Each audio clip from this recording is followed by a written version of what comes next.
É hora de entrevista aqui no Oeste Sem Filtro. Vamos conversar com a deputada federal do PL pelo Distrito Federal, Bia Kicis. Boa noite, deputada. A senhora me ouve? Boa noite. Ouço perfeitamente. Obrigada por aceitar o convite de conversar aqui conosco no Sem Filtro. É um prazer estar aqui com vocês. Bom, eu já começo perguntando para a senhora, porque nós veiculamos aqui, divulgamos mais cedo, que o ministro Alexandre de Moraes bloqueou 14 milhões da conta do PL. Nós repercutimos essa informação de que o partido vai tomar algumas medidas necessárias a esse respeito. A senhora tem conhecimento do que pode ser feito nesse caso? Bom, eu acredito que serão apresentados recursos judiciais ainda, né, no âmbito do TSE ou no âmbito do Supremo Tribunal Federal. Uma coisa é certa, todas essas medidas, elas são absolutamente injurídicas, infundadas, não respeitam o devido processo legal. É claro que a gente sabe que é desanimador pensar que esses recursos irão exatamente para as mãos das pessoas que estão perpetrando essas arbitrariedades. Mas a gente precisa esgotar todos os recursos. Ana, sua pergunta para a deputada Bia Kicis. Boa noite, deputada. É um prazer ter a senhora aqui com a gente. Deputada, eu gostaria de ouvir a senhora sobre as manifestações que estão acontecendo já há 30 dias, né, por todo o Brasil. E o que o brasileiro pode esperar dessas manifestações em relação ao Congresso? Bom, em primeiro lugar, eu quero cumprimentá-los pelo programa, né? Realmente, ainda bem que vocês não nos deixaram órfãos, né, com a saída dos pingos nos is. Mas essas manifestações eu tenho defendido aqui no plenário todos os dias, em todas as sessões, que as manifestações são legítimas, elas são amparadas na Constituição Federal, que garante que todos podem se manifestar pacificamente, inclusive não dependem de autorização de nenhuma autoridade. A gente está vendo algo que é absolutamente inédito no Brasil, né? O povo brasileiro está aguerrido, está focado, está desperto, e muito convicto, né, de que não quer a volta do ladrão, né, para o governo. As pessoas estão lutando porque têm desconfiança das eleições. E agora, o que preocupa mais ainda, né, eu acabei de ouvir uma coletiva do Rodrigo Pacheco, ao lado do Renan Calheiros e outros, dizendo que o senador Renan Calheiros acabou de apresentar um pacote de medidas para combater os atos antidemocráticos, e o presidente do Senado, Rodrigo Pacheco, disse que as pessoas podem se manifestar, mas quando elas se manifestam para pedir intervenção militar ou quando elas deixam de acatar o resultado de uma eleição, elas estão praticando os atos antidemocráticos. Então, a gente já está vendo aí o cenário que está sendo construído para criminalizar, né, pessoas do povo, pessoas comuns, parlamentares, jornalistas, qualquer um que ouse dizer a verdade. Fiuza, sua pergunta agora para a deputada Bia Kicis. Boa noite, deputada Bia Kicis. De fato, o país vive um momento muito dramático e pessoas... Brasília, hoje, a cidade tão seca, virou uma cidade chuvosa, né? As coisas me parecem muito emblemáticas, as pessoas acampadas em Brasília, né? Na chuva, e elas estão na chuva também simbolicamente, porque elas estão esperando, a senhora mesma acaba de se referir, a ilegalidades vindo da máxima corte. Isso aí não precisa dizer mais nada. Ilegalidades vindo da máxima corte. O que existe depois disso? Então, essa população, ela está mostrando que ela está esclarecida sobre a situação e ela está esperando uma reação institucional a esse desmando, que ela já entendeu que não tem freio, que não tem limite, que não vai parar nunca. Ela quer essa resposta da liderança, da autoridade. Como é que a senhora vê isso? A senhora está inquieta com isso? Quem é que vai levantar a voz? e como vai levantar a voz, porque nós já vimos, o Renan Calheiros está criando um pacotão de perseguição. Eles vão esmigalhar todo mundo, eles são sádicos, eles são loucos, eles vão esmigalhar todo mundo. E essa população não está na rua por acaso, porque quer fazer uma militância ideológica. Ela está na rua para salvar a pele, ela está vendo que a pele dela é que está em risco. Como é que a senhora vê isso? Para onde essa população deve olhar, né, para não ficar aí na chuva, real e metaforicamente? Eu vejo com muita preocupação. Nós não temos as respostas que nós gostaríamos de ter. Não existe um manual de procedimento. O que nós temos é a Constituição e ela está sendo violada, rasgada há muito tempo. Nós já não vivemos sob o império das leis. Então, eu que tenho formação jurídica, né, sempre podia prever o que iria acontecer, porque conhecendo as leis e vendo os fatos, os atos, a gente enquadrava na lei e sabia qual podia ter punição, se o que você fazia estava certo, estava errado, quais seriam as consequências. Hoje a gente não sabe mais nada. Não é? Inclusive, nós estamos aqui fazendo o que a gente pode dentro do Congresso, como, por exemplo, a CPI do Marcel, né, que eu fui uma das primeiras também a assinar. Amanhã nós teremos uma audiência pública que o senador Girão chamou, eu estarei lá com certeza. Eu entrei com projetos de decreto legislativo contra a resolução do TSE, que dá ao Alexandre de Moraes o poder de ficar tirando as pessoas das páginas sociais, das redes sociais, e agora a gente ainda descobre que eles terceirizaram para uma empresa privada cujo proprietário era um patrocinador do PT. Então, assim, as aberrações não param, mas uma coisa, a gente tem um sentimento que a gente não pode parar de lutar. O que vai acontecer, a gente não tem como garantir. Eu tenho uma sensação de que as pessoas ficando nas ruas, algo pode acontecer. O quê? Eu não sei.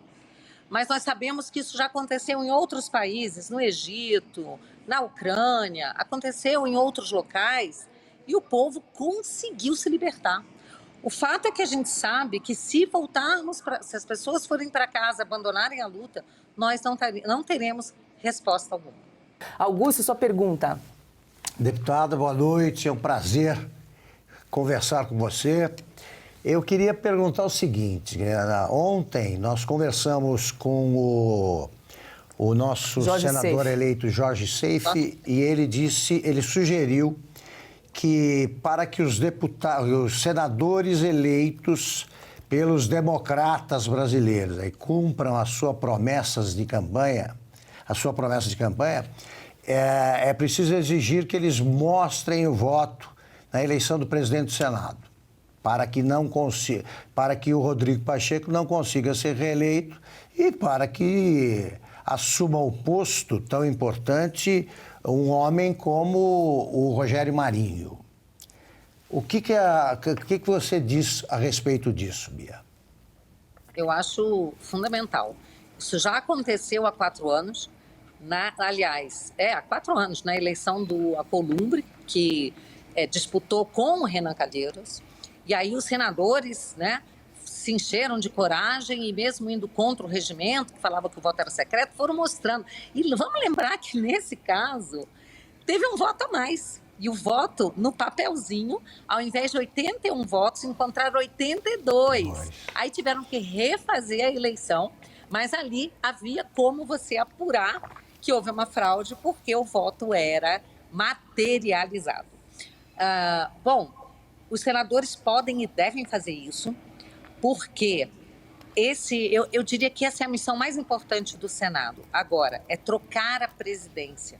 Porque se o Rodrigo Pacheco continuar à frente do Senado, nós não teremos esperança de mais nada. Porque nós teremos caso o Lula realmente suba a rampa no dia 1º, nós teremos um executivo totalmente alinhado com um Supremo Tribunal Federal e um TSE, que jogam contra o Congresso, não é? Que jogam contra o povo, não é? E teremos um Senado que não vai fazer nada, que não vai fazer a sua missão constitucional de funcionar como aquele que coloca o sistema de freios e contrapesos para funcionar. O que vai acontecer? Vai ser todo mundo cúmplice, a verdade é essa, né? E aqui na Câmara dos Deputados, nós ficaríamos lutando com os nossos projetos. Se chegar no Senado, nada disso vai ser pautado. Então, vai ser muito difícil.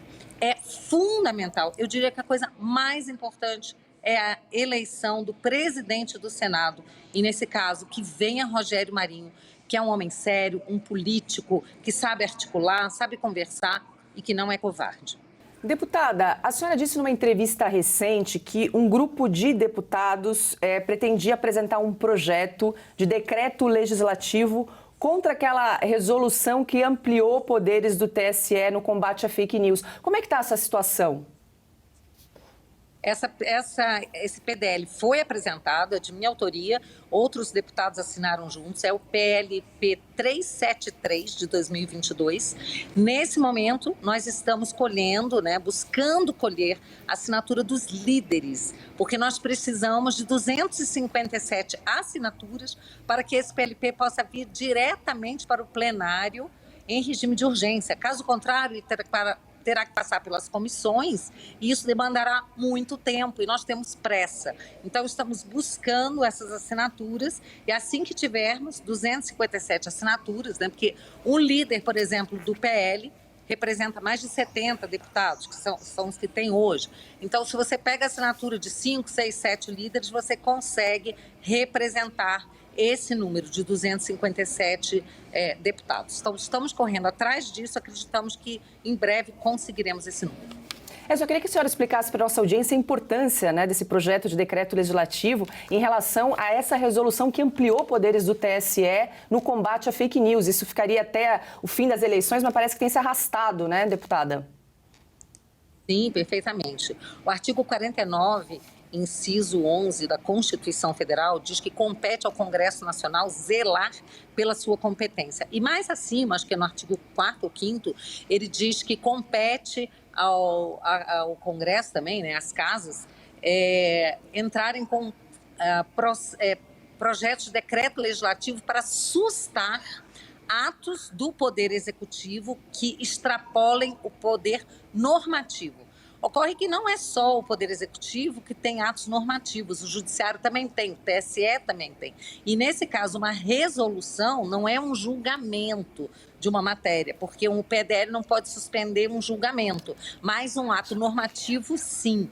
Então, nós podemos suspender essa resolução que permitiu que o Alexandre de Moraes, sozinho, por decisão monocrática, derrubasse perfis das redes sociais, censurar as pessoas, e ele tem feito isso, assim, com gosto, A cada dia a gente fica sabendo de mais pessoas que são censuradas, páginas derrubadas, canais desmonetizados, e ainda sabendo que isso é feito por uma empresa terceirizada. Isso é gravíssimo, e nós temos que sustar essa resolução, porque ela é completamente ilegal. Ana, mais uma pergunta para a deputada?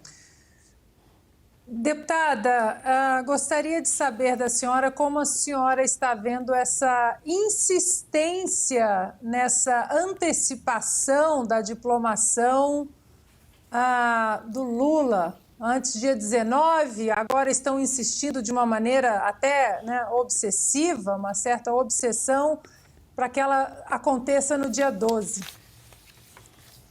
Era 19, passou para 16, agora é 12... Eles querem antecipar de qualquer modo.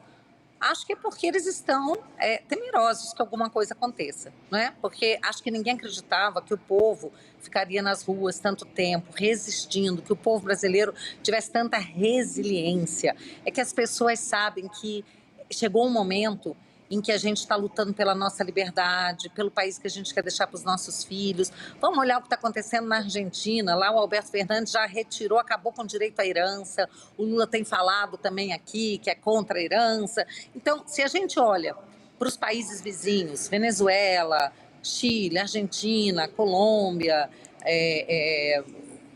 o que está acontecendo, Bolívia, Nicarágua... Quando a gente olha e vê o que está acontecendo, a gente sabe o que é que essas pessoas querem para o Brasil.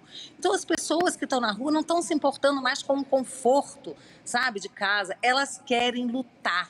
E isso é algo que tem que ser realmente registrado, é algo histórico, tem que ser aplaudido, vamos continuar lutando, cada um no seu campo de batalha. Nós estamos lutando aqui dentro do parlamento, sendo a voz das pessoas que estão na rua, aqui no plenário, fazendo o que a gente pode, votando o que dá para votar. Agora, nós estamos lutando contra um sistema gigantesco, forte, e um sistema que não é só no Brasil. A gente sabe que isso é um sistema que é globalizado, né? E a gente vê o que acontece no Brasil, acontecendo em outros países também. Porém, o povo brasileiro nas ruas está dando um exemplo. Nós estamos assistindo no mundo outras pessoas indo para as ruas, indo se manifestar.